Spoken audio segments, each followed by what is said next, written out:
Good afternoon, everyone. I am Zhang Him. Today, my present topic is fair trade and ethical consumption in the global world. First, what is fair trade? Fair trade is a new wave of ethical consumption in the world and is popular now, and it aims to ensure fair terms of trade between farmers and buyers and protect worker rights. For example, the supply chain meets the international labor rights, women rights, and it knows child labor and other social standards so that the producer in the poor country can obtain better results through the International Fair Trade Organization. And my research method is using content analysis, and I searched literature related to fair trade and ethical consumption between 2000 and 2022 from Google Scholar. And they have some literature review. And I think the important is fair trade impact on global trade is significant, and the impact of fair trade on increasing the income, well-being, and resilience of farmer and working family.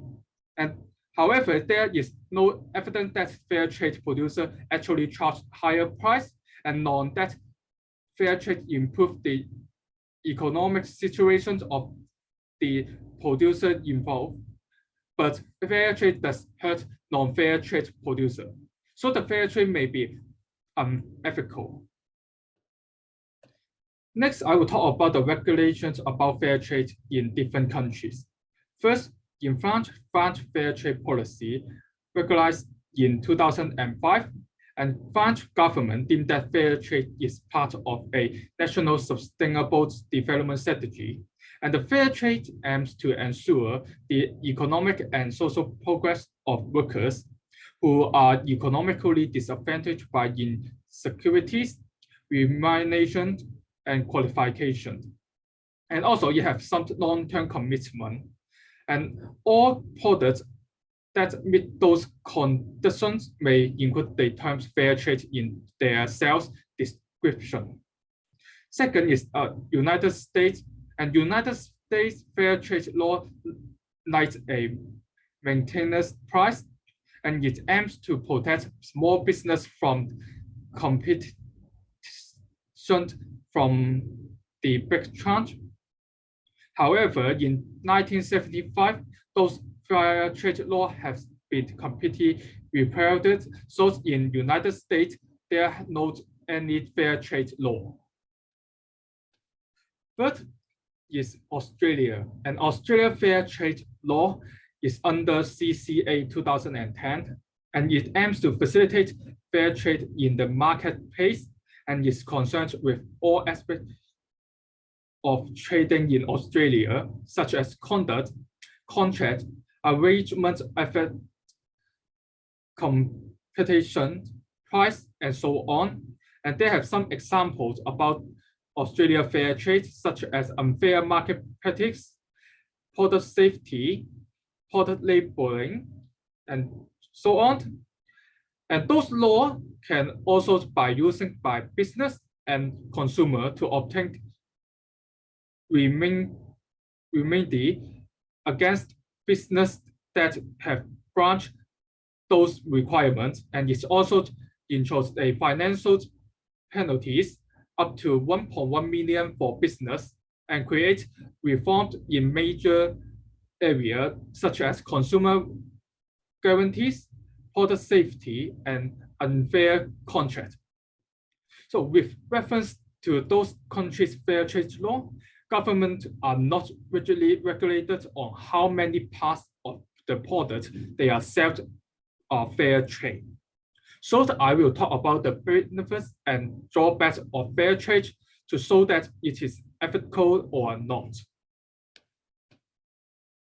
First, the benefit under fair trade. It raises the living rate in cocoa market for cocoa grower.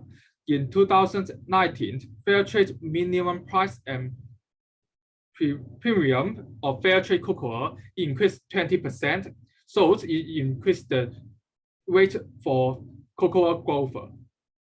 And in flower market, for fair trade flower workers in 2000 2017, workers' wage of flour farm in Tanzania increased 30%, and while Uganda Jumbo Rice Limited is more than doubles the rate of flour workers. And the if Australian government is set a base rate for the flour in flour market in 2018 and provides a minimum levels of income securities for the country's near 2 million flour workers, and about 18% are women. So it maybe have solved the gender income inequality and the income inequality. So, and they have a study found that if all farmers achieve target yields and receive a flour trade living income reference price, and more than 19% of farmers will escape extreme poverty, and 1/3 will receive at least enough living income, and it can be seen that the price will provide by fair trade can help solve the poverty problem of farmers. Next is the drawback under fair trade. And first, the drawback is that only a small percent of farmers can really pass the certifications and enter the fair trade market. There are more and poor farmers who can't pay the certification fees and not to be able to assist the fair trade market. Therefore, the market share of fair trade goods may less than 5%, which makes the market become more competitive. And finally, those poor farmers life are more bad, and because they cannot compete with the fair trade farmer. Second is the fair trade undermines the economic development and reduce the market competitiveness, because those poor farmers does not think about why they are poor and they do not make change. So they end up to become poor because the fair trade will protect their livelihoods. So they will stand here and no more improve. First is the more than 18% fair trade products are fake. According to the FLO, a non-profit organizations that are also the issuer and fair trade certifications, only about 20% products are claimed to be fair trade on the market are real. And number 4 is only 10% of extra money consumer paid when buying fair trade goods actually goes to the farmer. And the bigger profits are actually from retailer, because they may be like the product retailer may use the fair trade logo to convince consumer and take the opportunity to increase the price. So more and more profits will go to the retailer and not fair trade. So it shows that the fair trade cannot solve the problem of poverty, and it's just a tradable substance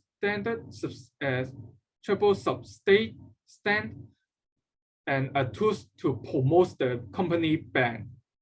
So maybe the fair trade cannot be an ethical consumption. And then this is the conclusion, and it shows the fair trade limitations at the present stage. First is conscientious consumption restriction is based on the moral inspiration, and you choose the product that can benefit the producers at the most. However, we don't have a clear channel to know the results of it, such as most of the farmers also have bad life. Second is the limitations of non-government organizations in free market. And the NGOs does not have too much market share so that they cooperate with the big company to promote fair trade. But the real rights are controlled by those big companies. So maybe the big company just use the fair trade logo to sell their product, but it's not really fair trade product. So we need to think about the fair trade at the future stage. And I think the first step in developing fair trade also is focus on conscientious consumption to increase the consumer consumption awareness and to make them consider their consumption behavior at the higher level. And second is change the fair trade policy. Maybe government can consider how to measure the common standards of fair trade labeled products and their market acceptance. At the same time, the World Fair Trade Promoter should unite and put pressure on government to intervene in the market, and rather than continue to take the regulations of the market. And this is the end of my presentation. Thank you. And this is the references I used in my term paper.